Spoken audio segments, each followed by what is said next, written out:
This episode of the podcast is sponsored by Born to Rise, an incredible foundation that offers a platform for regular people to share their heartfelt stories of how they overcame hardship and trauma. Born to Rise hosts annual events with guest speakers from around the world that come to talk here in Montreal. They are planning to expand across Canada. For more information, visit borntorise.net and stay connected with such a powerful cause. Hell yeah. Nice. Yeah, we should throw in some beatboxing on every ad. Are you tired of wearing the same old boring clothes? Don't you want clothes that represent something that you're passionate about? Or just something that makes you and your friends laugh? Question mark. You do. It's a rhetorical question. Then you could go and check out www.stylishremix.shop. Oh yeah. They have super awesome t-shirts, hoodies, socks with funny puns, movie references, and cute avocados to brighten up your wardrobe and make your style unique and remixed. Boom. Use the code name Chimps10 and save 10% on any and all purchases. Thanks, guys. They got really cool shirts. They got like one that I laugh at. It's like two lightsabers hitting each other, and it says lit underneath. That's a good one. So yeah, codename Chimps10, and you get your 10% off. So check it out. Welcome to Curious Chimps Podcast. I'm your co-host Nathaniel Pearl, And I'm Marjaba. and welcome. We here at Curious Chimps are law-abiding citizens. We do not endorse anything illegal. And anything we discuss is for entertainment and not information purposes. We are not experts, and nor do we claim to be. So please, consult doctors, do your research, read the label, and for the love of all that is holy, be safe. All right, let's talk about drugs. Curious Chimps.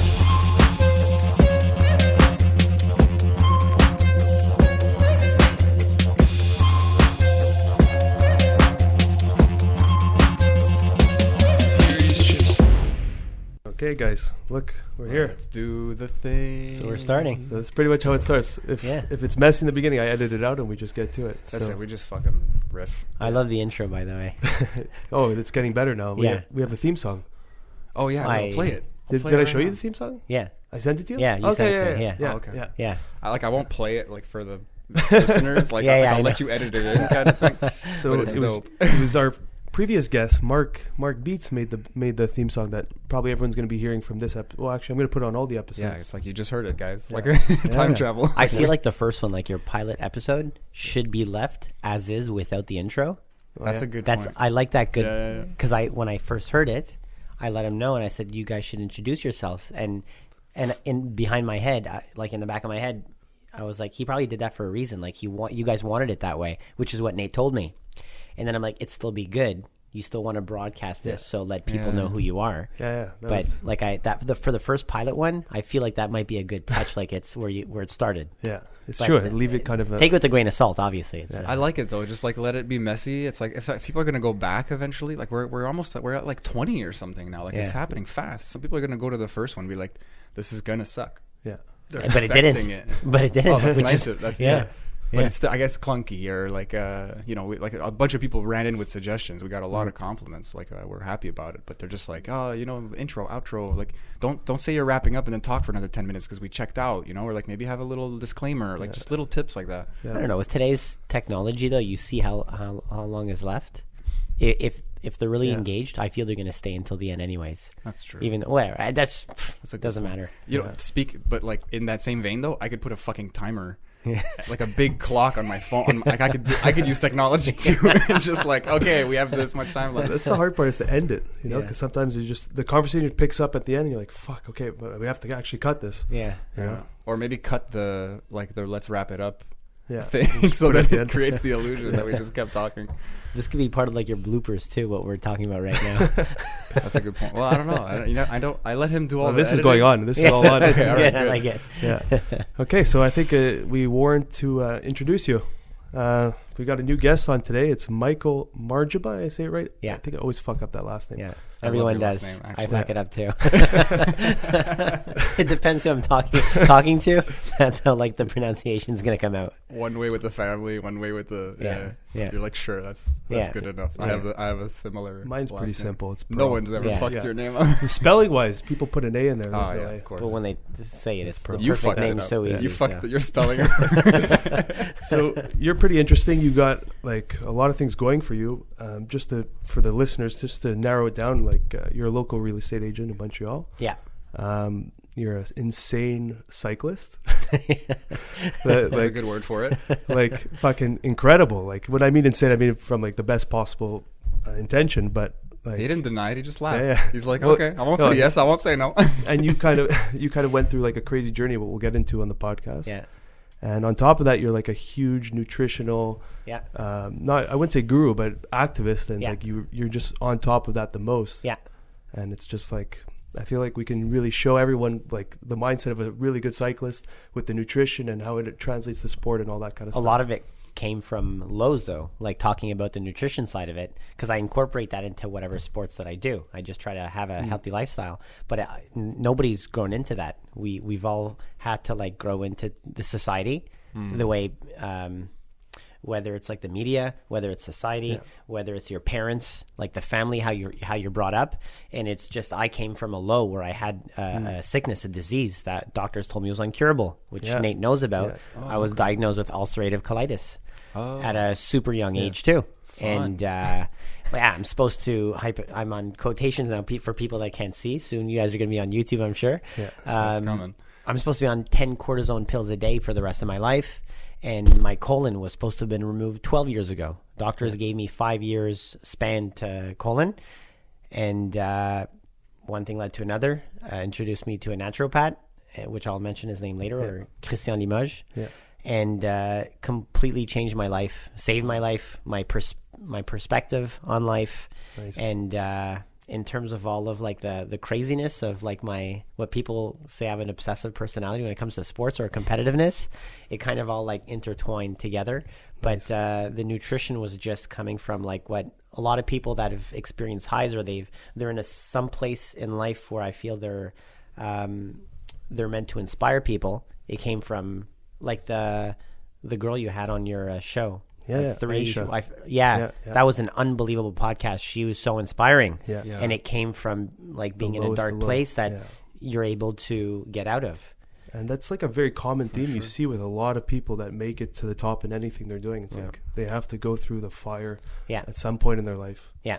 It sucks to say. Nobody it's- has it easy. It's people say you don't know what when they talk about they don't know what they've been through, and it's true. Yeah. Everyone, like you can't even just single out even that person that says that. You can point them out and say you can literally say that to everybody. Yeah. Everyone has gone through something, and it's a matter of having the entourage or the strength, the sometimes little craziness to get out of it.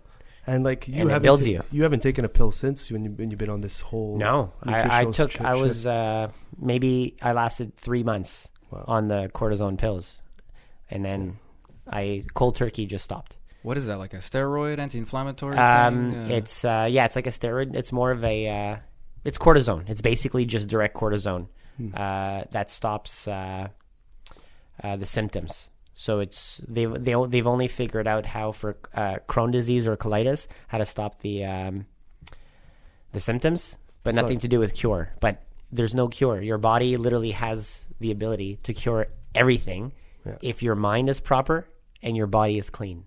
It's both. The mind is. You guys talk about it every episode on this podcast, I'm and sure that's we so. touch it, yeah. It's so important. Like the one you guys were talking about the doctor. That's what I forgot Yeah. With the power about of the belief, doctor. right? The power of belief. Yes. And like a lot of people, they won't believe that. I myself have Still not believe in uh, resist that. it, yeah. No, I no, not anymore. anymore. Yeah, I'm yeah. full, like in such a good place in my life.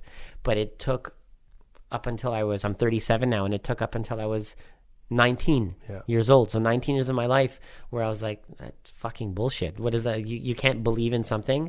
No, people tell me that, doors don't open for you. Nothing comes easy. you're not living the right way. Yeah. Doors open for me every single day. You know, it does come easy when you want it to be easy. You know, I'm starting to believe, and we'll see more and more, that all the doors are there already. And it's just what mind state you're in is what door you'll focus on more. So if you're in like this positive state, everything's going well, it's literally more doors are opening, but it's just because your energy and your mindset is towards that door. You're projecting it. Yeah, and so it's going to come it's to coming you. right back to you.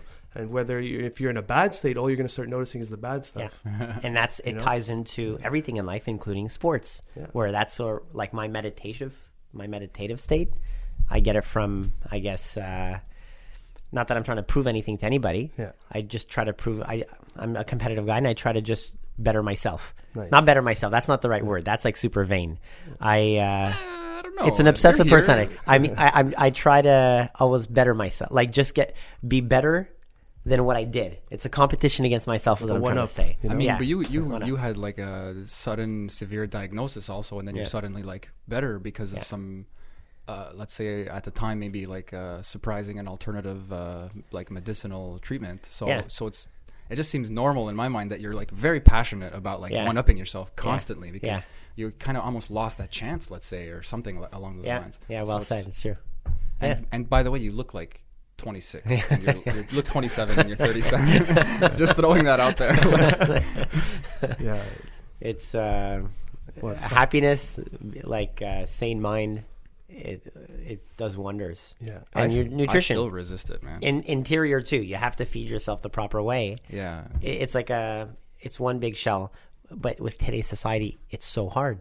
You're being told every day, and it starts from the top, even doctors. And I'm not going to talk shit about all doctors. Some doctors are great, and they believe in nutrition too, and all of it. If someone gets shot, you need to go see a doctor. You have to have surgery. That's like it's a good example. It's just like physical reality gets in the way sometimes. For most cancers, they can be avoided, or you can fight through it if you have a belief. But like you look on TV, movies, you speak to the doctor. In every case, you're going to be with fear. I think fear is the issue in today's society. The minute you start having fear, no matter what it is, that's what's going to tug at you. Oh, man, absolutely. And then that's what's going to eat you out.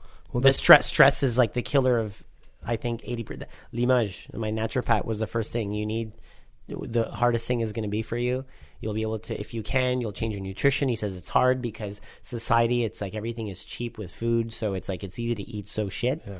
But he's like, the stress, you need to find something that you're focused on that's going to help you unstress. Nice. There's going to be people in your life that you really have to cut away. That was like the hardest part, was knowing, and sometimes it's as hard as like a parent. That they're an issue, like family. You know. So there's a lot of it that comes into mind. But like the result at the end, Nate will say, I'm like, I'm in a great place, and I came from a very dark place. Yeah. And bro, it's like when you think of nutrition, we think of just food and what we put in our system, but nutrition is everything. Yeah. It's the air you breathe.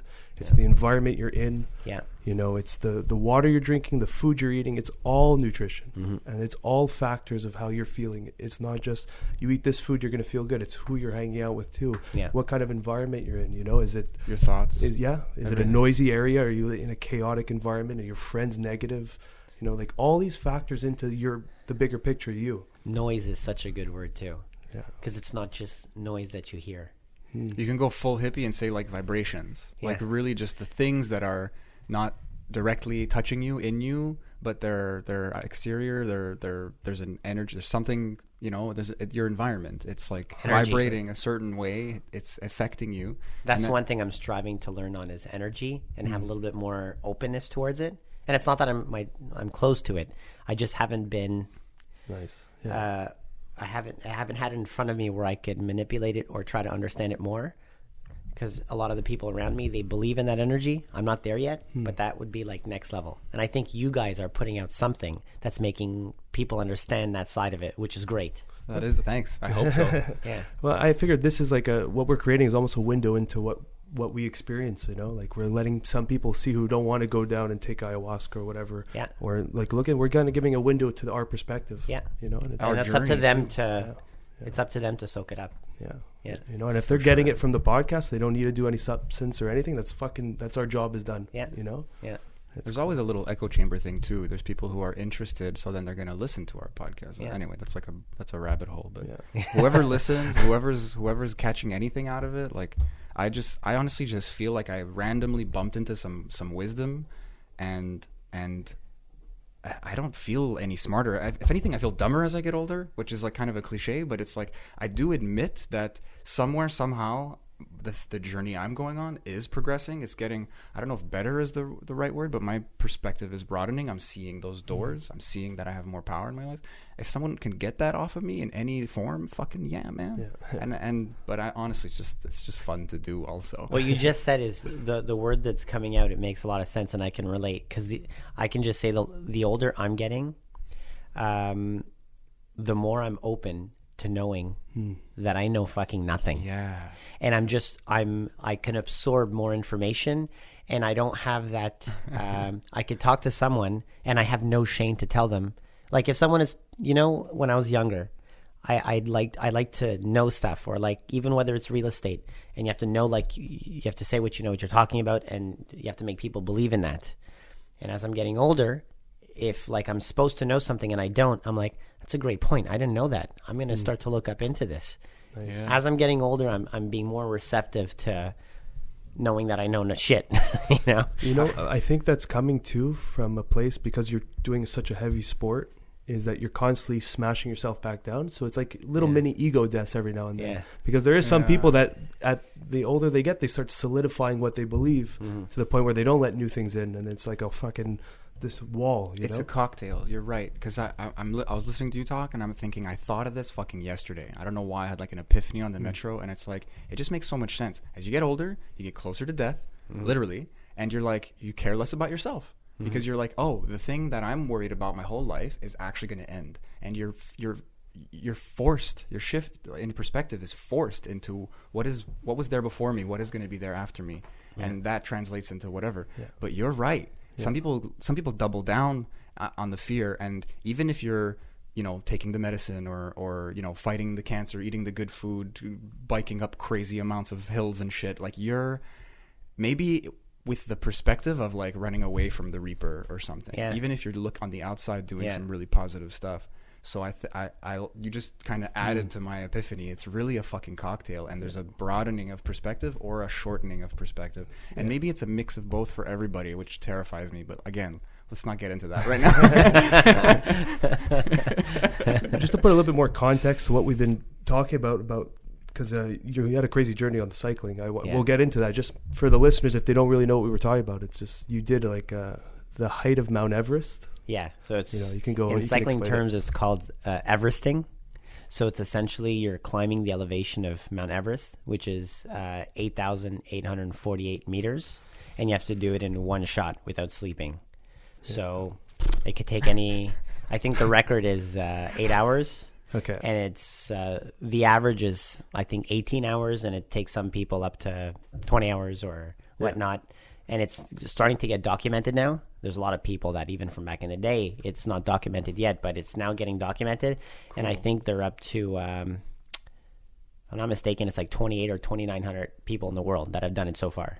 Okay. Wow. No, sorry, attempts. Because some people have done it more than... Some people are fucking stupid enough to do it more than once. I will never do it again. I won't even do it half of what I did. But some people have done it more than once. So I think in terms of people, it's maybe about 2,000, but yeah. Okay. Is that less people than who have actually climbed Mount Everest? That's actually a great... I should be looking into it. I've kind of closed the book on that chapter. Yeah, that's it. And, I don't know. I just know that I know we're shifting, but into Mount Everest, I know there's, even though like there's more money and technology is better with like what's happening with the planet. I know that it's happening a lot less frequently where people can climb. There's getting more and more deaths every year. Yeah. So it's getting harder. But in terms of the cycling, what the beauty is, just find a nice weather, and if you're masochist enough, if you're stupid enough, just climb it on the bike.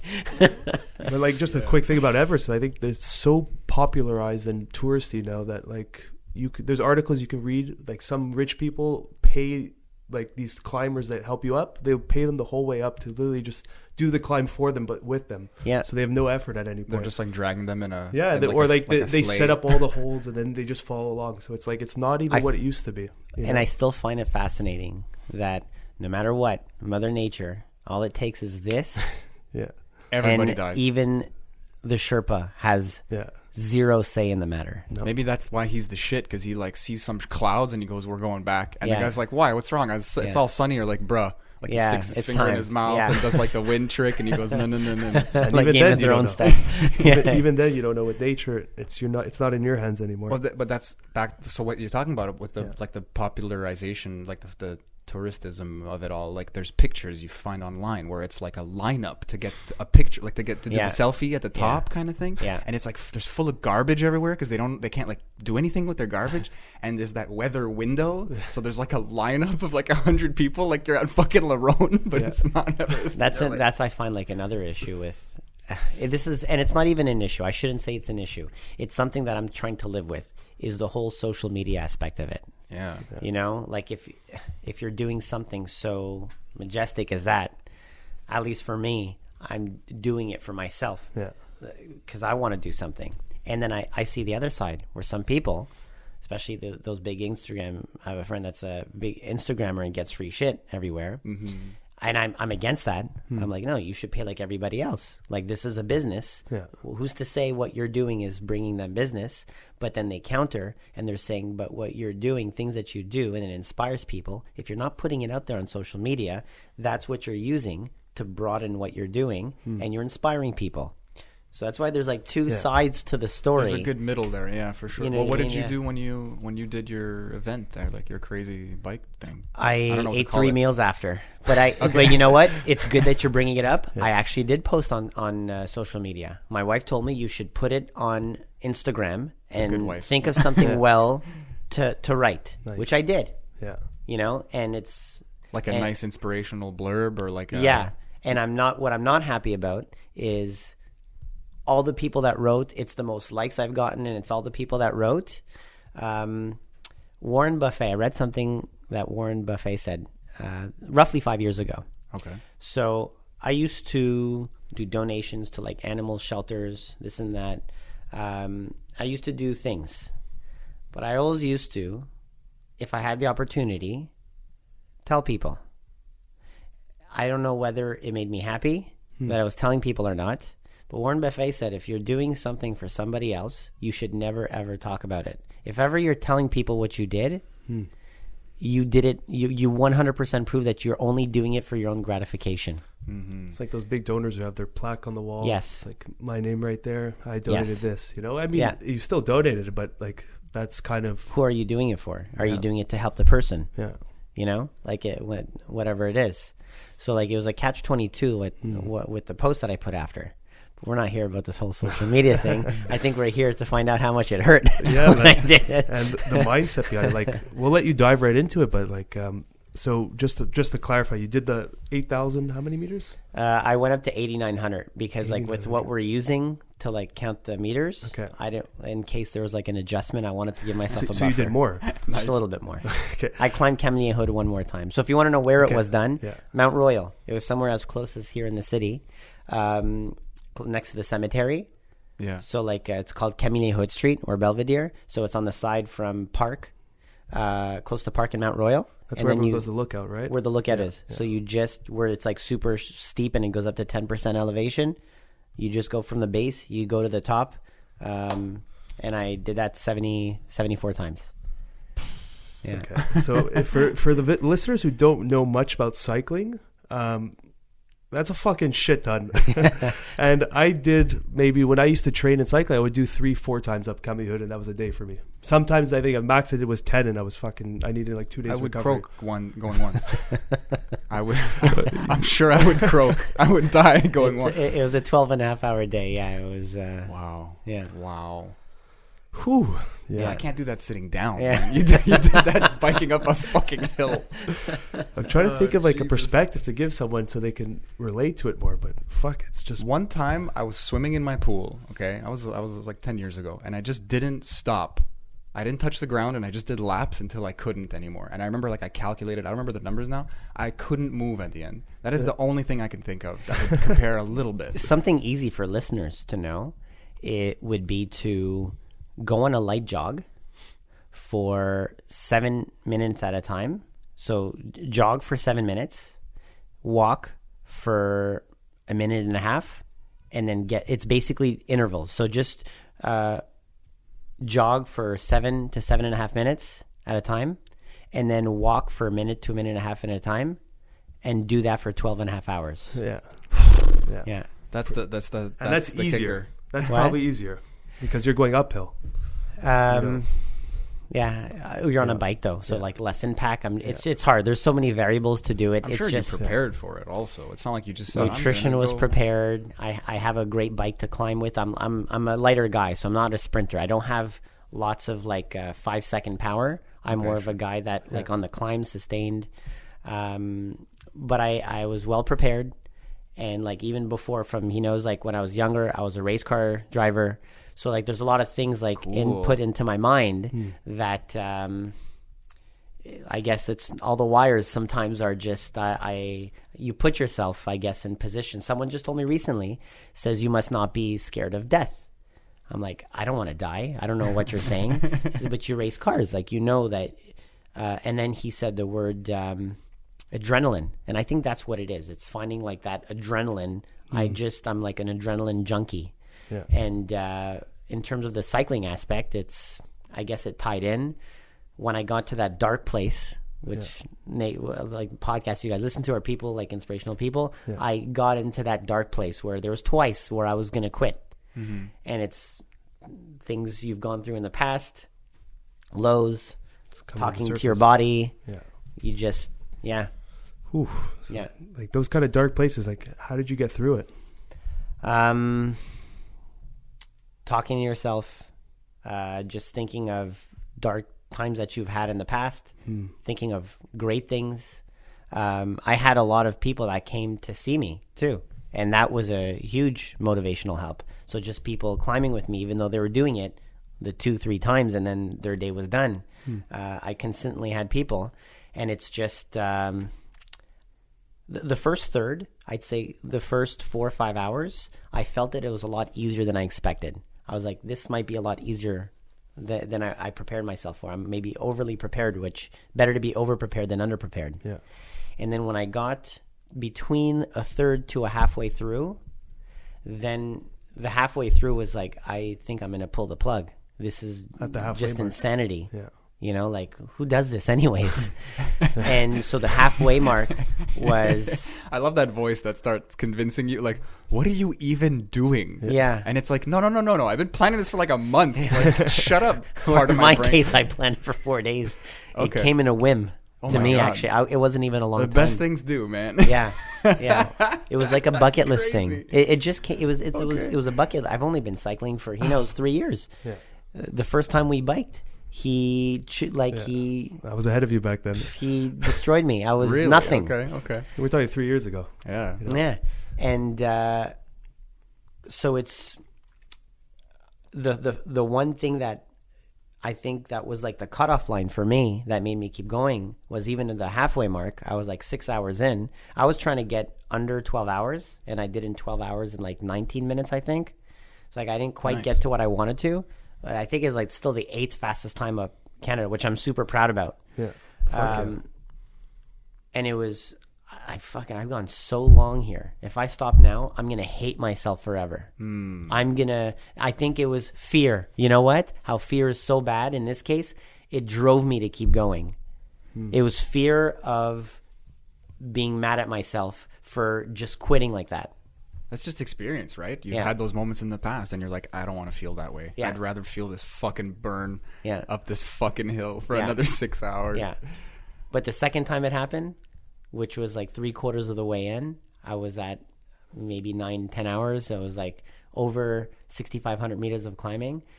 Then it wasn't just the mental, everything. I was in a super dark place. The last 2 hours, I was really in a dark place. People were coming. There was no more smiling then.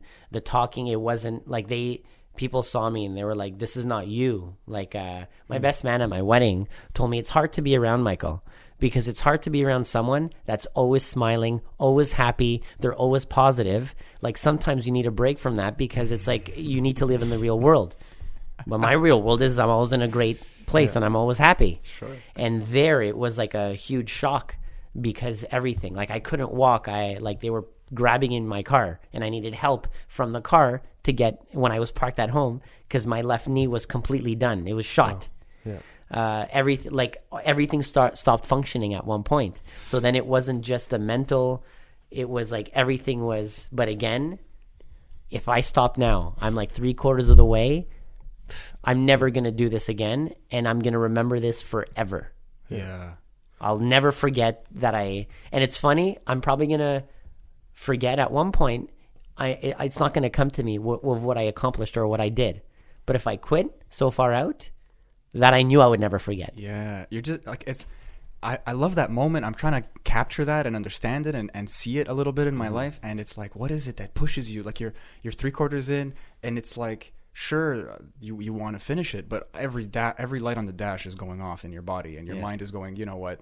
I had some doubts halfway through, but now I have some fears, like for real. And it's funny to think that like the big inspirational moment or whatever, it's like you're just dodging regret. Yeah. You're just smart enough to be like, this would suck. Like and look, now you're here, you're fine, and you have this kind of badge. Yeah. Which you don't even have to really wear big, like you said. But the regret badge would be on your fucking forehead as far as you're concerned. 100%.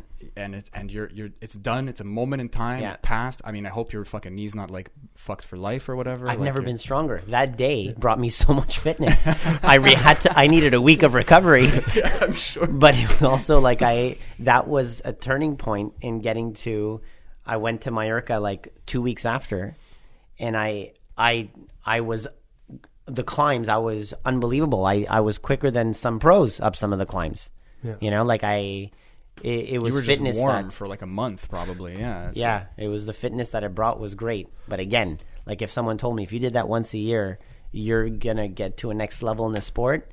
Oh shit! And then I'm not gonna get to a next level in the sport. I'm not gonna go through that again. It's. You're probably gonna chop off 20 years of your life too, though. Like, it's funny. I don't know how that works. I'm just bullshitting. Like, no, it's funny you say that. You guys should go online and go look at people.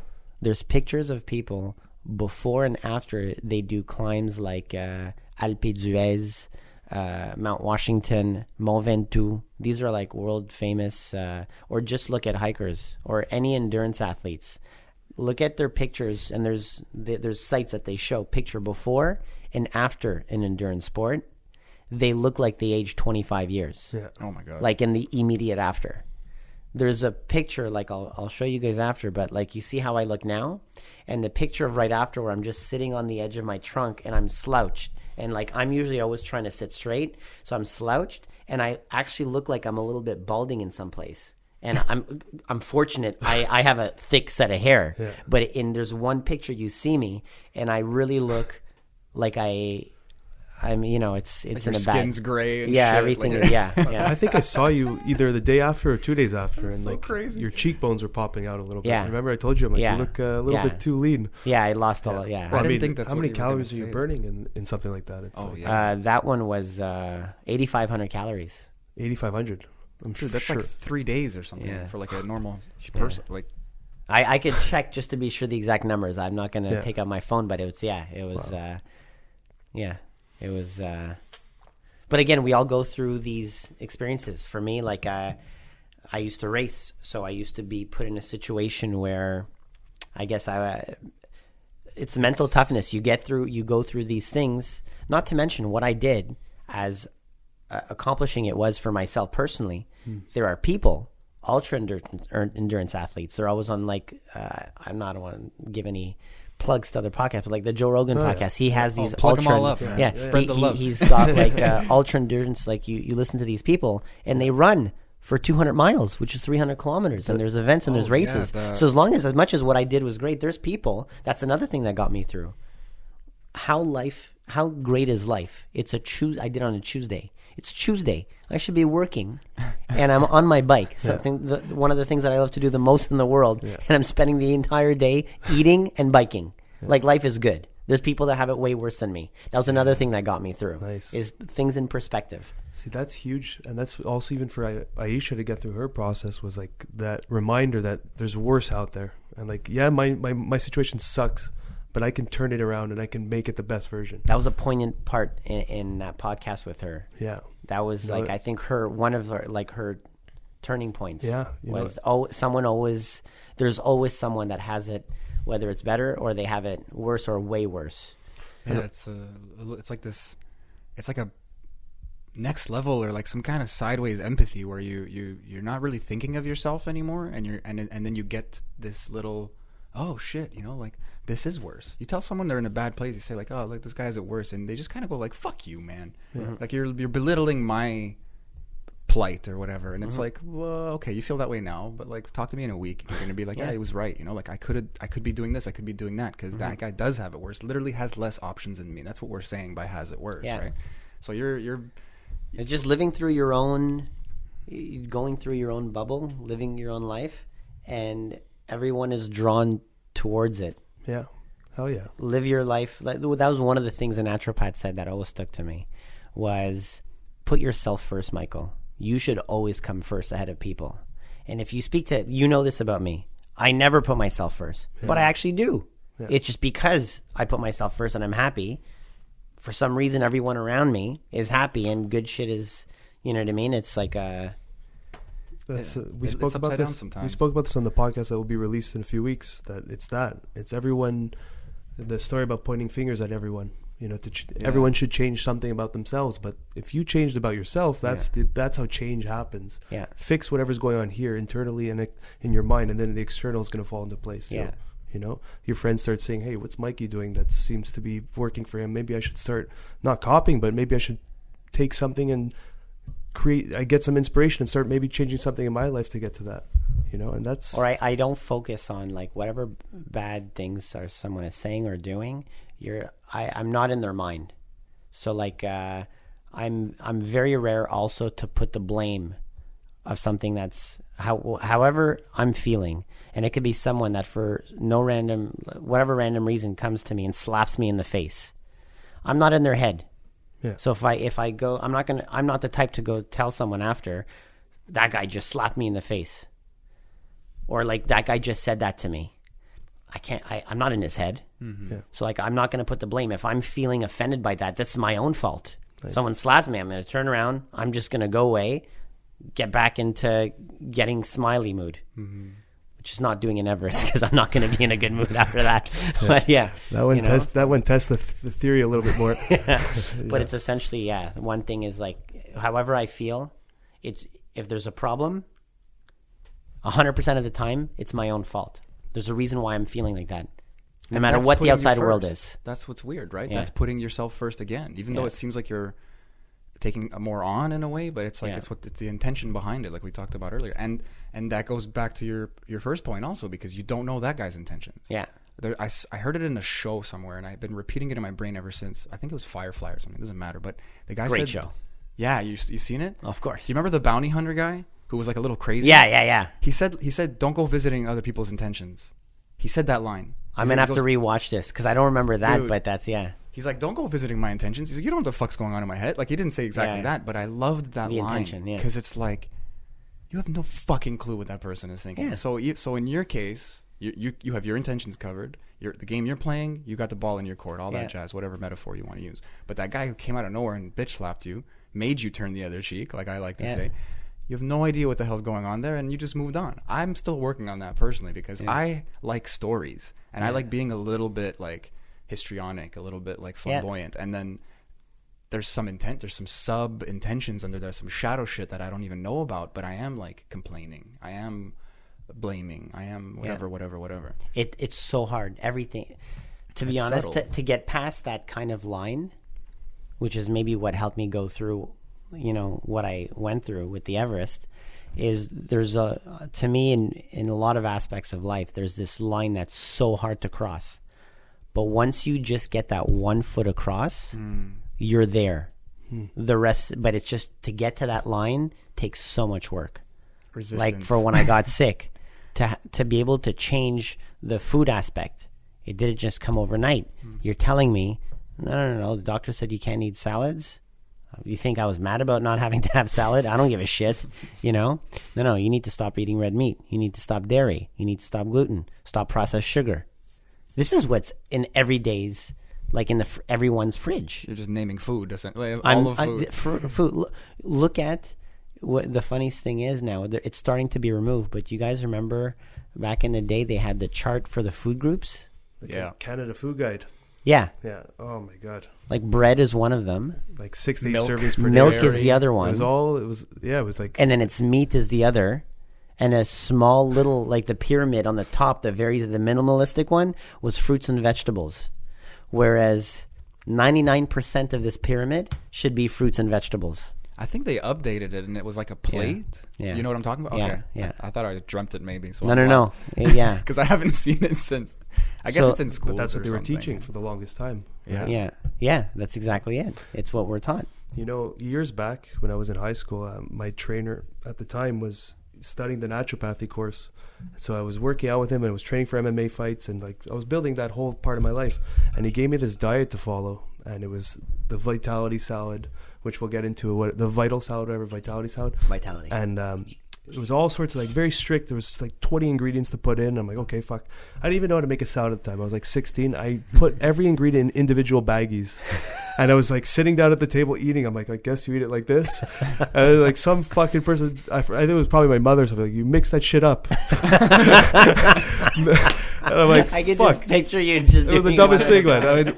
I had a little bag of everything preset, and I'm just eating it out of the bag. So like that's how ignorant I was to nutrition. No, that's not how you were ignorant to nutrition.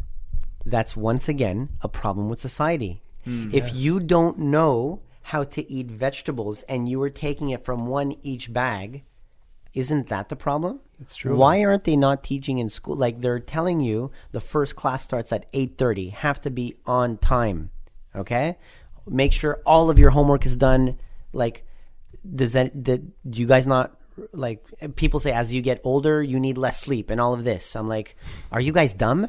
One of the healthiest things you could do for your human body is sleep. And the older you get, the more sleep you need. So you're telling a kid, you're shrinking him, making him, it's good. You have to be on time and punctual, like for the classes. But like how, the food.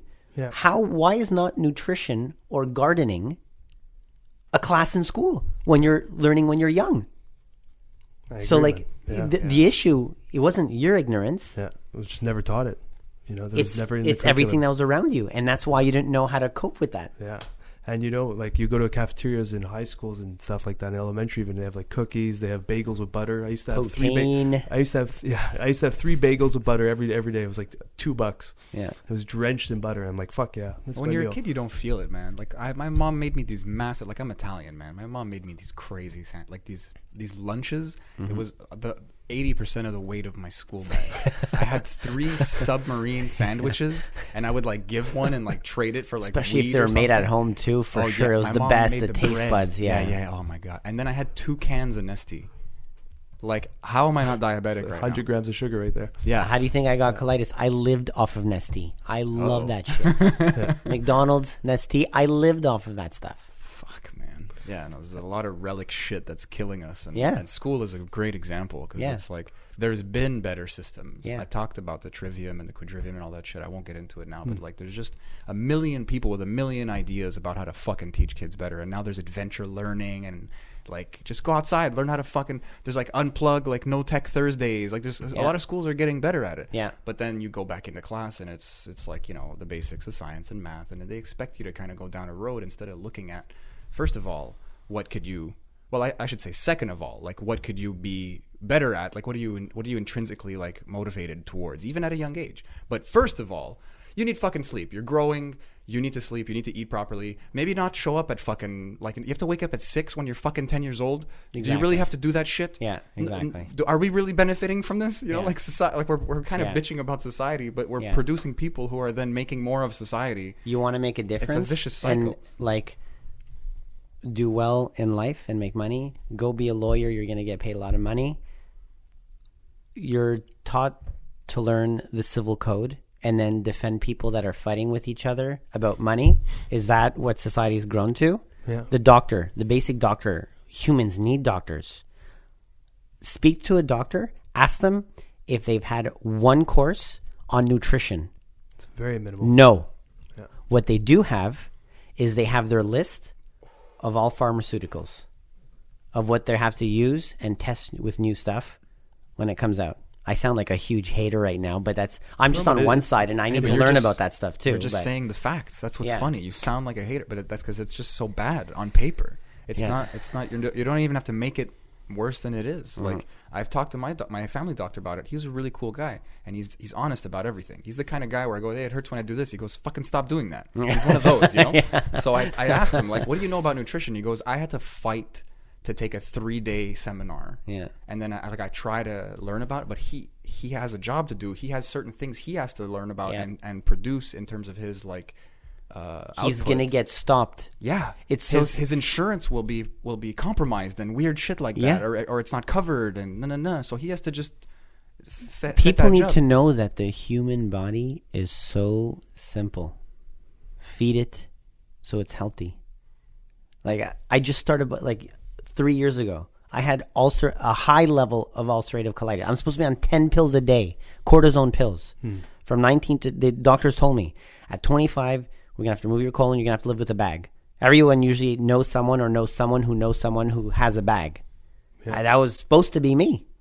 I climbed the elevation of Everest from eating a clean diet, cleaning the way monkeys eat. Lots of fruit, lots of vegetables. Yeah.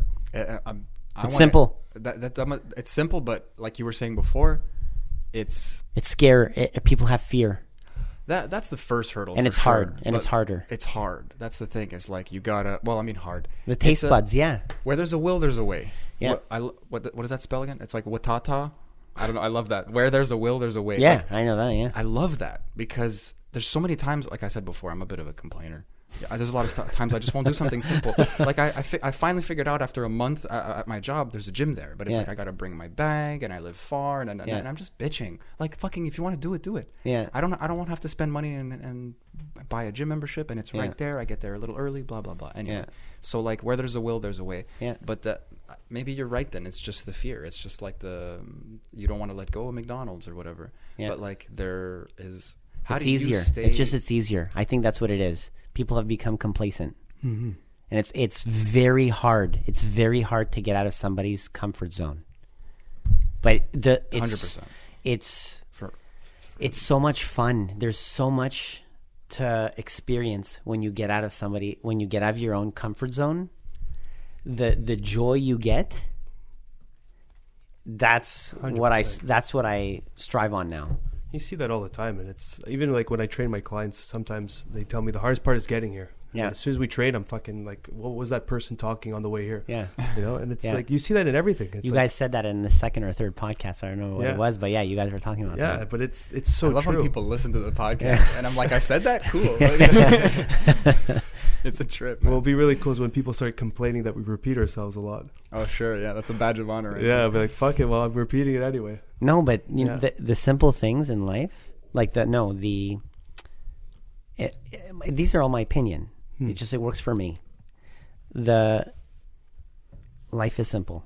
If you're repeating yourself, because that you're doing something obviously that's right, and it's simple. It's hard to do that, but the actual feed is simple. Yeah. Think about it. Cut out milk, dairy, bad things, sugar, candy, chocolate. Eat salad more in the morning. Have fruits. The actual act is super easy. Yeah. But is it easy to do that? No. You're going to have so many mental limiters. It's a repetition, like repeating yourselves on things you guys are talking about. But these are things that need to be repeated so it sinks in. They need to be drilled into people so that they understand. This is why coaches are so cool, because it's like you get someone to kind of like spark the beginning of it, and it's like you said before, you were talking about something else, but it's like a good metaphor for a lot of stuff. Like you get that foot over the line, and now your whole body follows. Like there's this momentum, you know. Like it is maybe hard to cut out all those things that you just named, like in terms of diet, but then it's like you don't have those things in your house. and then you're like, I'm starving, and then you eat a whole apple, and you go, I'm still starving, and then you go, oh, I'm not actually hungry. Like the fucking candida in my gut is craving sugar or tricking my brain, whatever the science is. And then I don't know, you eat potatoes for a month or whatever crazy diet, and like your biology changes. And then, you know, the body followed the foot, like the metaphor, and you're suddenly just eating what's in your house. And like I was asking you before, like what's the concrete logistics of it, because I'm thinking, what do you do when you're out and you're hungry? And it's like, maybe you just fast. Maybe you have so much energy that you don't need the McDonald's, and you just wait till you get home, or you don't eat at all one day, and you say fuck it, and you just drink water and you have some lemon in it. I don't know, like other things are possible you might not even realize because you're just not in that zone yet.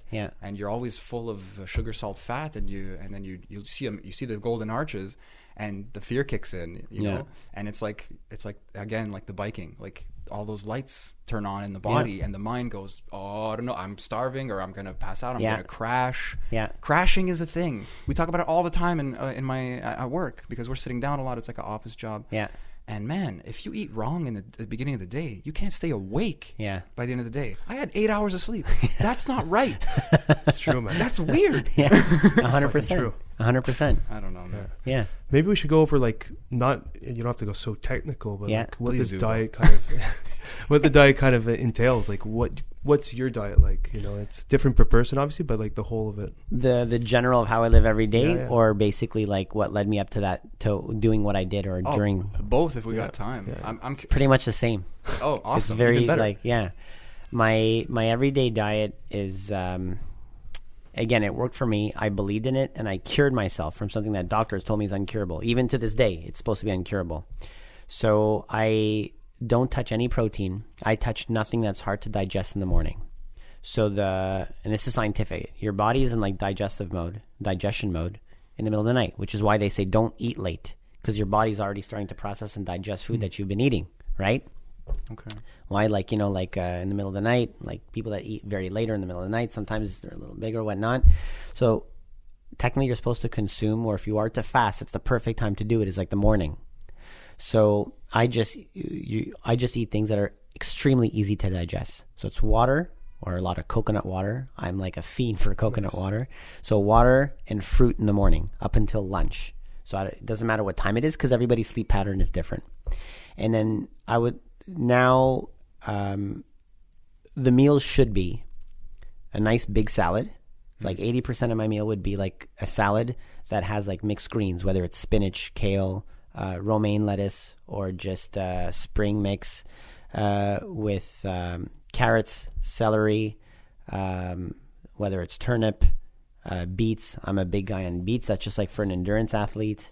It's a vitality. It's a vitality mix that Nate knows. This mix. It's just, there's endives in it. There's everything. So many veggies. It's there's cucumber. Everything. It's just a whole bunch of stuff that you put on top. I feel healthier just listening to you. Like this isn't a Caesar salad. There's no fucking dressing and shit. Like this is a real vegetable. It's a big salad where like 80% of the meal is the salad, and then it's gonna have a side of either quinoa, or I love wild rice. Or if I know I have a big day ahead on the bike the day after, it'll be sweet potatoes. Just sweet potato, nothing else. The whole philosophy is the carbs by itself, right? Not with protein. No, food combining. Protein and the carbs, very bad. Okay, so but like the protein with the veggies, or the carb with the veggies, very okay. Nice. So like my salad, I'm going to have it with, it's going to be either salad always with either the quinoa, or either the wild rice, or either the sweet potato, or anything that's like that kind of consistency. And my dressing is simple: olive oil, apple cider vinegar, honey. Nice. Or I'm a maple syrup fiend, or I'll swap sometimes the honey with maple syrup. That's my dressing for the salad. That's about it. Delicious. And then at the end of the day, now we've been like, I'll always do my salad, but then we'll do something like we found this paleo. What is it? You know what that paleo, kind of the paleo? Like vegetables, nuts, seeds, and meat. It's basically a paleo crust for pizza. So like my wife we make our own, like, and it's with kale and basil, our own pesto. So there's no cheese, there's no dairy, there's nothing bad. It's like basically kale, basil with olive oil, garlic, all that, like we put in our food processor, and we use that as like on top of that paleo crust for the pizza. Nice. And then like if you want to cheat, we're gonna get vegan cheese that we buy that's made from cashew, like cashew blend. Stuff. Yeah, it's amazing. It's so good. So Never good. tried it. Oh, it's good, man. You're gonna love it. I'll show it to you. Well, you're coming tomorrow, so Yeah. like I'll show it to you. Okay, cool. And then just a bunch of veggies on top, and we'll have that for supper. And like, it's not to say I'm a saint. Like, I'll want to cheat if I have a craving for chicken. I'm gonna eat the chicken. It's just red meat that I stay away from. But I'll once in a blue moon, if I'm in the mood for something, I won't deprive myself, even though it's wrong and I don't believe in it, and I wish I didn't have to eat this animal. I have a craving, I'm gonna do it. But my everyday is like lots of salad with a side of like the wild rice, and I'll saute maybe a little something with the wild rice. If I want to switch it up at night, and just we found like this quinoa and cauliflower based pasta. Yeah. So I'll just like warm up like the tomatoes myself with olive oil and garlic, and just, it's simple. The ingredients are all simple. It's basically like Easier to digest. Yes. All that jazz. yeah. And the whole philosophy of the food combinations, because the carbs and the protein, it takes too long to break down, right? And it starts to ferment. That's the whole It's the philosophy. fermentation. Yeah. That's what it is. That's the whole So philosophy. think of all the dishes, like all the Chinese dishes, all the Italian dishes. It's pasta and meat. Yeah. So it's pasta and meat everywhere. The whole philosophy, like this, he'll go into it, but the naturopathy idea is that it's to create such an efficient digestive tract that nothing's staying in there for too long, that it passes through within an hour, right? Essentially, fruits, vegetables, like the healthy stuff, you'll notice after you're done eating that, like after you're done a bowl of salad, you'll notice you're not going to be hungry right away after. You're still going to be full. Mm-hmm. When you're eating shit, and like Dessert. you're going to be full, yes, but you're going to keep on being hungry later on. You're going to keep eating that food, and what's problem is that there's not much nutrition in that food. So there's not a lot that your body is soaking up. So your body's telling you need to keep eating. I'm not getting enough. So a lot of it is waste. And if you're not healthy, that waste sometimes can't get out, and it's storing itself in a bigger belly. It's on like it's on your skin. It's like breaking out. Yeah. It's like on sicknesses, and it has to get out somewhere if it's not evacuating. If you're eating healthy, you'll notice that you still have to go. You're gonna go to the bathroom, but it's a lot easier, it's a lot more comfortable, and you're kind of going, there's less at a time because your body is absorbing almost everything of what you're eating. Sure. It's a lot of water. You're too. still It's full after. Yeah.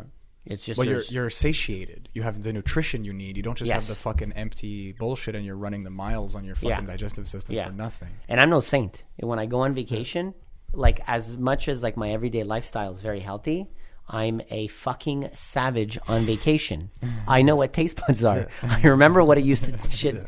When I went on my cycling trip in Mallorca, he knows I had tomahawk steak every day. I was not proud of myself, but every bite was unbelievable. And then I came home and I hated myself, and I'm like, I'm not touching red meat ever again. Oof. You know what I mean? I think it's That's important to have that too, because maybe for some people they go extreme their whole life and they're fucking happy, but there's nice times to have a little wiggle room where you fuck around a bit. But they're not. Yeah, you don't know. They could be, or they cannot be. We don't know. Yeah. Okay, my experience. That is true. You said Yeah. that before too, so just my experience. But when I did the paleo diet, I did it for only 6 months. It changed my entire life. Yeah. When I fast now, I lose weight super fast. Yeah. I can fast now. I couldn't Yeah. before. I think with my constitution, it's hard to do more than that a line. day. You learn to cross that one line in that aspect of life. But everything tastes amazing now. Yeah. I used to be such a picky eater, and then I did that, and I had only fruits, vegetables, nuts, seeds, and meat for 6 months. And just side note, I walked into a Tim Hortons around the 6-month period at the end, and it's like a crackhead walked into Probably a the fucking crack best store. donut you've ever had in No, your life. I didn't buy anything, but my eyes popped out of my head like a drug addict. I had just been avoiding it for 6 months, but I had this feeling like my body got sweaty, and I was like, I have to get out of here. But like, I used to hate fennel. I used to hate mushrooms. I could give you a list of shit. I don't even remember it. I eat everything now. Everything Now that tastes you're- like such a unique. Like beets is a great example. Yeah. Because it tastes like a fucking basement. Yeah. You know, but you don't eat like sugar, salt, fat for half a year, and then you bite into that, it tastes like 100 things. Yeah. You bite into a McDonald's hamburger, it tastes like 3 fucking things. Yeah. You bite into any vegetable, It's true, it man. tastes like 100 million Yeah. fucking. There's front tastes and back tastes and after tastes and middle tastes, and you taste the earth and you taste the this and the that. It's all about the feeling. Shit all your life, I'm telling you, and in my opinion, I'll keep it in my opinion, you're not living. You're not having the real enjoyment. You're just pushing the pleasure buttons, and satisfaction ain't happiness. Yeah. I'm learning that. Yeah. Satisfaction's bullshit. 100%. No, but you're actually right. It's also like people, there's a lot of guilt in this world, and how people live too. And that's it's people have become so complacent on easy. Mm-hmm. So if you tell someone, eat an apple, and they're not usually the type to want to eat an apple, or like have a bite of a fennel, as they're eating it, whether they enjoy it or not, when are they going to be mad at themselves because they ate that after? No. If they're in the mood for a Big Mac and they're going to go want to eat that Big Mac, it's easy, cheaper, like for that kind of a meal, instead of making like a big salad or whatever at home, they're going to eat that Big Mac. They're going to do it. They're happy while they're doing it. Guarantee you, as they're finished, oh, fuck, why did I do that? So true, man. It's so crazy. Even for us, even with those tomahawks, it was amazing in the moment. As soon as it's done, you're fuck my life. Why did I do Every that? night was the same with the beer and I'm like, I'm so dumb. I'm gonna have to work double hard tomorrow on the bike. But how many times you say that after like a vitality salad? It's never happened. Never. Yeah, Exactly. 100%. It's so true, and that's just showing you the effect it's doing on the mind. Yeah. Just in that state. Yeah. You know. It's kind of annoying though, because like annoying. It's just being human. It's fun. It's like the bad sticks and follows you, and like we were talking about the badges earlier. You eat that fucking salad, you probably just don't even think about it. But maybe a month in or something, you're like, why do I feel so good? And then like it takes you a second because you're an idiot, and you go like, oh, well, I'm an idiot. And I would be like, oh yeah, I've been eating fucking salads for a month. Of course I feel amazing. Like I tried intermittent fasting in an extreme the first time. Yeah. And I ate like once a day, but I was eating a fucking burger. Yeah. Like a moron. So the first week or two, you must have imagined I felt amazing because elimination diet or whatever. Yeah. But then I got so depressed instantly. And then I was lucky. Joe Rogan podcast, Ron DePatrick, green shakes. The first day of the next month, I made one. Yeah. An hour later, I felt incredible. Not even an hour. Yeah. That's what it is. It's instant. Yeah. It's instant. Crazy. You feel charged. Yeah. It's crazy. You bite into an apple, you're not feeling great. Like you have the choice between taking like the pills from the pharmacy. You take a spoonful of raw honey, or you take in my colds now. If I get a cold, it lasts a day.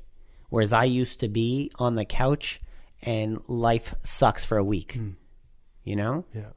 And it's so instant how your body absorbs what you're giving it. What you said you went through in terms of like that shock of like that fasting, and you've done a lot of things just like that retreat. Yeah. That's again crossing that barrier that it's hard to get to that line. It's hard to touch it. But then once you cross it, then it's like your mind, like your eyes are open all of a sudden. Yeah. It's so hard to it's just my own personal belief. But in my opinion, it works for everything in life, whether it's food, nutrition, exercise, sports, your mindset. It's you get to that line, but you just have to cross it. And I'm remembering now every aspect in my life that it made a difference to me. Like in racing, I got to one level where when I got really high level, and it was my coach and it was my mechanic, and they're like, no, you have to take the corner this way. You have to do this. Like they'd start shutting off all my computers and like, you need to know how the car's feeling. Stop looking at the data. You need to give us, and you need to feel it. And then I remember the exact moment when I took a corner really properly, and it like everything opened. Nice. Yeah. And then from there on, it spiraled, and my career went one way. Speaking to people, having to beg people to give me money to race with sponsorship. Once I got comfortable speaking to people, I remember that one moment where it was like, what's the worst? That's a saying of mine. What's the worst that can happen when you're talking to somebody, anybody? Think of the worst thing that can happen. It's not that fucking bad. Yeah. So then I was like a whole weight on my shoulders. It almost feels like it's that point where it's like the fear meter is like redlining. Yeah. And it's like it can't go any higher, and then it's either you choose to rationalize it, or fall back into the fear and then avoid. But like as soon as you hit that red line and you look at it and say, oh fuck, this is nothing, and it's just The that meter weight goes is down. gone. That's super well said. And then the meter just And goes it's down. gone. Super well said. And then you apply that formula to everything. Yeah. You're going to go through the fear in everything you do. The cycling, it's the same. The Everest mechanism. thing was it. Yeah. For me, But it you was- have your checklist. Yeah. You have your all your history behind you. You're like, this is just another moment that I can work through. the 2/3 was when I was about to like just chuck the bike down the mountain, and I was like, I'm done. And I pushed through. the cliff too. Yeah. Yeah, seriously. That's happened more than once that I hated my bike or hated myself biking. But then when you're done, it's like wow. There's such a high of accomplishing. Forget even the biking. For me, it was like if I climb like Whiteface Mountain, it's basically Camino Hood, but for 13 kilometers instead of 1.5, or doing the Everest thing. When you're done and you sit down, there's like this euphoria. Is that the right word? Euphoria, man. Yeah. To me, this is the best feeling in the world. When you get a sense that you put your mind to something and you did it. So for me, the 2/3, and I got past it. The last quarter or last 2/3, like I said, I was in a very dark place. I was really one of the darkest places I've ever been to in my life. But I had crossed that line, and I knew, fuck, if I had to keep going for another double Everest, like I now it's just emotion that's happening, you know. And then when I completed and I sat down, I was like, wow. Yeah. So that's like a high. That red line like that he's talking about. Like that's what you went through in a way. Like the meter just went crazy, and you're like, oh, I'm still here. And then it's like you popped out or something, and you just watched yourself. I don't know. I'm asking, I guess. Like you darkest point in that experience in your life, you're saying, even. Yeah. Like, were you just in it and fucking like white knuckling it, or were you just like? Is it like when you get into so much pain, like mental or physical, you just kind of pop out and watch it all happen? Super well said. That's Right? actually that is really well said. Yeah. At that point, I think everything was on automatic, and it's as if I was just looking at my body and observing what was happening. It didn't make it any less painful. That is the psychedelic state. Yeah. That's the only reason I know natural what way. he's talking about. Yeah. You see, like I've never tried a psychedelic No, but that's the state. drug. That is it. You've achieved it. But I'm not through against that. Yeah. Well, there's a possibility I'll never try one in my life. And me, I love to experience everything in the world. Yeah. You know, I don't know if I will ever try it, but I actually, I could see that state where there's a reason why they're trying to legalize this. You know what I mean? Like there's parts of your brain that I don't know we're not able to. We need help for it. Yeah. Not You everyone's need to gonna do it naturally. Everest. Yeah. Not everyone's gonna go Everesting to get there. Yeah, because there's so many sides to it. Like, But the what that physical state side. becomes is just observing yourself instead of holding on to that pain and what you were in. And you were at a moment where you could have literally grabbed onto that pain and stopped and just fucking got off the bike. You just said, you kind of put yourself in the back seat of the car for a second and just looked at yourself. Yeah. And then it's still going. Mikey's still cycling, and just the complainers kind of shut off. Yeah. You know, I love that. Didn't make it hurt any less, but go ahead, sorry. No, I was just going to reiterate. I just find it funny. Like, all my life I've been trying to like deconstruct these moments and figure out what makes it happen. And like I had a pretty easy life. I needed these rocky moments kind of recently to start this, like, to get that foot out, like you were saying before. I like that, like a piece of your body gets across that line and the rest just kind of follows, and it's like luck. Doesn't make it easier. It What doesn't, you're exactly. saying, no, but you're saying that you had it easier, just maybe because very family. And you said you're Italian, who are very family, or we know another Italian. They're very like with the children, and everything is close, tight knit. And sometimes it's hard to get out into the real world and to get things done. So it's not. It's not. I don't see it as you had it easier, or that's actually something they have to work for, because moving forward, some things might be harder. Not necessarily. It's just, it's things, so it's not necessarily easier. It's things, it's another line that you need to work on to get to. I guess I got to be careful and not compare too much, but it's like to say it's a different time for everybody, but there is a kind of like just an accidental momentum where the like you get to the point where the fear redlines. Because you have to, because you're just kind of like ignorantly giving into fear in the beginning stages of your life. It could be when you're 30, it could be when you're 15. I don't fucking know. You know, it depends what happens in your life or who your family is, your karma, if you want to throw that word on it. But then, you know, by the grace of God, you're thrown over that line one day. And then, like you were saying at the top of the podcast, like you start seeing the value in that. And then when you're like, you feel like you're going to die, you just go, I've been here before. I can't stop. I know how I'm going to feel. I don't care if I break my fucking legs right now. I need to finish this. Yes. And then whatever crazy, if it's anything like a psychedelic experience, which I'm starting to suspect it really is, there's at million miles. The end of it, yeah. Yeah. Well, but like, correct me if I'm wrong, but it's like you have moments where there's 100 thoughts going on, and a lot of them are negative, or then you have like one big thought about like life itself, and like just time is up and down and sideways, and you don't know what's going on, and like everything just snaps. And you kind of start, you're forced. I feel I don't give myself credit a lot, but it's like you're forced into these positions, these modes of like acceptance, or whatever you want to call it. And I don't know, alongside that, there is that knowing from the past experience. So it's kind of a choice because you initiated it. It's kind of a choice because you chose to continue it. But at the same time, your past is just informing you. And it's the same thing with diet. I ate enough fucking McDonald's burgers to know it's shit, to know how I feel after. And the guilt maybe blocks your vision a little, and then you go back and do it. But like if you start looking in the mirror for real, like David Goggins says, like be accountable, like blame yourself, feel guilty, it's fine. Don't let it run you. Don't hide from it, because then you're just hiding is a muscle. You're giving that muscle strength. You're strengthening that ability to hide from your own mind, from your own fucking bullshit. But if you look at it and you just go, okay, this is what's happening, then you start correcting it. But it's always just based on the past.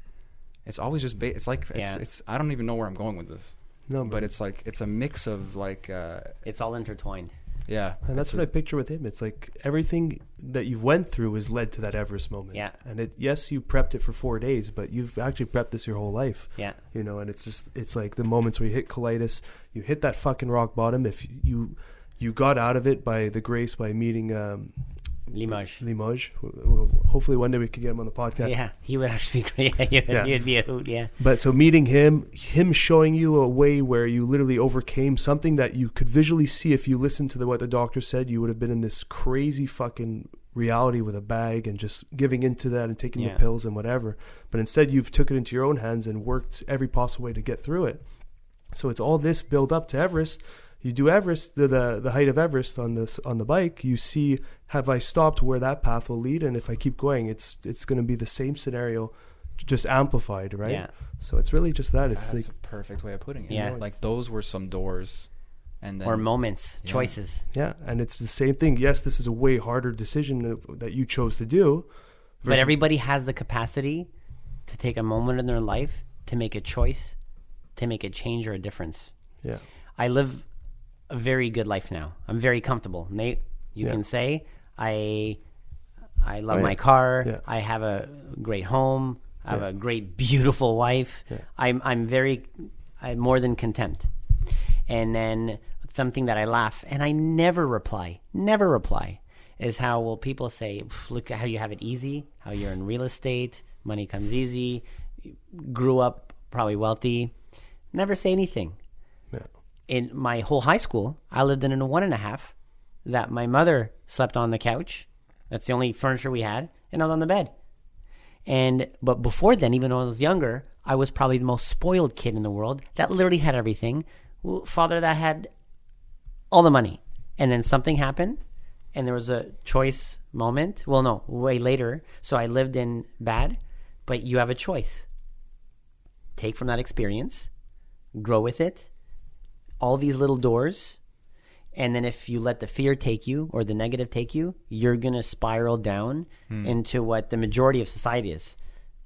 People that are happy are in the minority, or people that are, you know what I mean? That is a quotable line. Yeah. That's perfect. Yeah. That's scary. I didn't have it any easier than anybody, but I can tell you now, life is super easy, but I chose it. Yeah. It's my own choice. And it's almost like if you take that path of fear and you start playing the blame game, and it's like a tumbling down the mountain. You're pointing the finger at somebody. It's like you're falling down the mountain, pointing at everyone. It's because of them. He has it easy. He is doing this. It's all everyone's fault but you. No, it's your own fault. Whatever is happening to you is your own fault. And that's a You'll tough have pill to hurdles. swallow. Yeah. But you go through the hurdles, and I'm telling you, the hurdles will lead you to a finish line that is great. Maybe not what's happening to you, but how it's happening to you. Yeah. I feel like that's a reoccurring theme, and it's something you brought up a long time, like a few months ago, and it really stained my brain because it's like you like, let's say there's no free will. Like, let's not get too philosophical, but let's say your life's on some crazy train tracks. There's still a lot of choices, like we've been talking about just now. Suicide is a choice, like she had mentioned. Yeah. You know? I had those same like thoughts. imagine she did, but like she had support, she had the whatever luck, whatever gratitude you want to throw in there, that she's still here, that we're all still here, you know, and we've all had our dark moments. But the real and constant choice that you just alluded to also is the attitude as you go. Yeah, that's the only real choice. A bunch of crazy shit's gonna happen to you. I've been hit by a car. My mom has had cancer. I had to put my dog down. I've had some fun low times, high times. You know, I've had a life. I'm living a life right now. But let's put it in a nutshell. The fact is, when I'm in a good mood and I look back on my life, I remember all the good things. When I'm in a bad mood and I look back on my life, I remember all the bad things. That is telling you how your fucking brain works. And that means that I take shittier choices if I'm in a shitty place, in a shitty mood. You gotta shift that bitch, and fucking suddenly your life starts taking. I don't know why road. I'm thinking of a movie reference right now, but what you're saying, think of this metaphor. Have you guys seen The Matrix? Sure. One of my favorites. I'm sure we brought it up a couple The times. red pill and the blue pill. Yes, man. The choice. Yeah. Like fear. Everything or you just the said, beyond. it's man. I have that as like a direct correlation for some reason with what you just said It's that. to the choice that Lawrence Fishburne brings out. And you get that in micro levels, salad or cheeseburger. Yeah. This or that. And then the bigger things, continue the hill or don't continue the hill. Yeah. And it's the red pill, blue pill, just in fucking, the door just gets bigger and bigger, and the rewards get bigger and bigger as you go on through each path. And you'll take the blue pill sometimes and you'll fucking go a few back steps. But if you're continuing the red door, you still have the choice to go back after. Yeah. And you know, but that whole movie is like full of those metaphors. Yeah. It's a deep ass movie. Like, you remember on so many levels, from society to like internal, what fractal. you're choosing with your own life, fractal. and and it all affects each other, man. yeah. I'm not going to rant about The Matrix, but there's this really great scene where he's leaving like the car, and they're about to go to take to that scene with the pills, and so he doesn't know what's going on yet, and he's like, "Fuck this!" He gets when out he's of under the the bridge. Yeah, when he gets out of the car under the bridge. Yeah, exactly. And it's raining really hard. Yeah. Exactly. And she goes, "You can get out of this car if you want, but look at that road. You know where it leads you've already. You've been down that road. Yeah. You know where it leads. Exactly." Yeah. So that was before the great pills. scene. Yeah. But it was like this little moment where it's like, even the fear you're giving into right now is just a familiar feeling. You're just going with the momentum. Yeah. And it's not that hard, like you said at the beginning. It's not. It's complicated sometimes, but it's really easy. You can shift the momentum. Yeah. And then when you get to the red pill, if you don't take it, you're taking the blue pill essentially by default, which is like, you're fucked now. Like, you were there. You were 3/4 up the fucking mountain or whatever it is, and you said no. Like, you're like, that's brain damage. Like, you're changing your whole, like, you have to. That's another dip in momentum. That's a level of guilt that you're going to hold on to for a long time. And you're going to have to get. Imagine through, 3/4 diffuse. in, you took the blue pill and you just stopped the mountain. Man. That thing's carrying with you. That 3/4 that you completed is carrying with you. I might still be on this podcast today, but for complete different reasons. Yeah, and we're not even talking about that. That's just the dark corner of your mind. You know. Oh fuck. And after I did it, it happened so fast because I'd started cycling, and I feel like I need more of a base, and I need more to be able to do something as stupid as that. But I'm like, I'm not getting any younger. So at one point, the body could only take so much, but I'm helping with the food intake and everything, which is what helped me get there, go up so fast. The nutrition just helped me make it faster, which was a fast time. But aside from that, the whole thing was mental and everything. But now that I look back on doing it, didn't matter how old I was. I could have been 50. Yeah. And it's, for sure, It's choices a mindset, that you make. Right? Yeah. The body breaks down, but it's the mindset that continues. Yeah. The only way I wouldn't, if I hadn't completed it, the only way I wouldn't have been disappointed is if going up, like, I'd wake up in an ambulance, didn't know what happened, and they're like, "Yeah, you were, man, just like, you were chucking pedaling away, and you just passed out. Yeah, you just fell over. Your body just broke down, and then like the doctors are here is like, yeah, your knee is completely like you can't bike anymore in the rest of your life. Like that's the only way that it was like, okay, I didn't complete it, but I physically wasn't capable and of. I picture this translating to MMA. You see some fighters that literally they're getting choked out, or they got in the submission, and they just refuse to tap, and like they lost by getting passed out. Yeah. Like that's how deep the mind can go, you know. And like you would see like the Gracie family who started jiu-jitsu, we spoke about them a few times, like they would rather let their heel break or their arm break before they'll tap. And that's not it's a mindset. That's a way of life. Yes, and it's a choice. That's not at that decision you decided that. It's everything he's been doing was built up to that moment. He's like, no, I'm a fighter to the end. I'm not talking shit about McGregor whatsoever. This is not my point of doing this. I smell a butt coming. Yeah. So Bisping, when he fought GSP, he passed out. Yeah. He chose to not tap. McGregor, in his 2 losses, both times, it was instant. The minute he knew it was done, it was an instant tap. I don't respect him any less. Just the fact of even what you did to get into the ring and to look in front of another person. And I have so much respect for people in martial arts, things that you've went through and you've done, and all of these fighters. You'll never hear me talk shit about them. I'm just talking about that aspect of 2 different fighters that you see, like you said, they're getting choked out, or the Nogueira brothers, how like his arm just he snapped. Didn't stop. He would keep going. Yeah, like the ref pulled it off. His arm literally broke in half. Yeah, against humerus. Frank Mir out of all people too. The humerus, it snapped in half. Yeah. Came out and of the skin and everything? I think it was just poking the skin upwards, but it didn't come out. Yeah. It was, you could see on the video easily. It was like, I'm not good with that kind of stuff. That's a mindset. And you see the mindset, you know? It's like, not necessarily saying that it's smart or not. It has nothing to do with it. We're talking strictly about the mindset. Like now he's off for a year, but it's, and repairing whatever, how long it takes to recover. But it's that mindset of a champion or that mindset, it goes way farther than people think. Those people that are not tapping out in the outside world, they just have a different mindset of how they're going about life. It's a formula. Don't give in to fear. Yeah, they're not giving into fear. They're going head on first. If there's something that's extremely, extremely hard, they're more likely. I'm not saying 100%. I'm not 100% of anything in this life. More likely to look at it, stare it, face it, and then cross that line.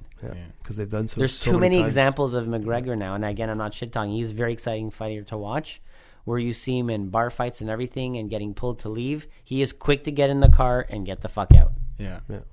You know what I mean? It's a really interesting detail. You know, like he's obviously, like, you know, no disrespect, like you're saying, that guy could kill all 3 of us without a blink of an eye. You know, maybe not Nate, but Nate would be the front man. We would go in like pawns and try to tire him out, and when we're dead, he's gonna come in and finish him off. And maybe 2 to 1 odds. We'll give under 10%. But it's still an interesting detail. And look at McGregor. Look at how he acts. Look at who he is. Yeah. He's the loud guy. He's the boastful one. And it's fun. It's entertaining. But that's like some kind of I need to do this. Whatever that. I don't want to visit his intentions, like we said earlier. Yeah, we don't even know. I'm maybe talking even too much. Because when you think about it, look where he is. He owns a sport. He's actually a fucking genius. Like PK Subban. Great example. PK Subban is not even in the top 50 defensemen in the world right now. He's garbage. I don't want to say garbage. He's still an NHL player. It's just sports talk. You're like, he's garbage. He's the 3rd best defenseman in the league. Wow. Why? He is genius. He knew how to, like, he wanted the money, and he says, I'm going to get that money. The door opened for him. Yeah. On that note, brothers, that was a perfect way to end it. Yeah. Oh, shit. That flew. You want that money? The door's open for you. Go get it. Yeah. That's it, man. All right. All right, brother. Mike, that was awesome. What a great experience. Yeah. First time ever. Wow. Yeah, dude, thanks for coming on.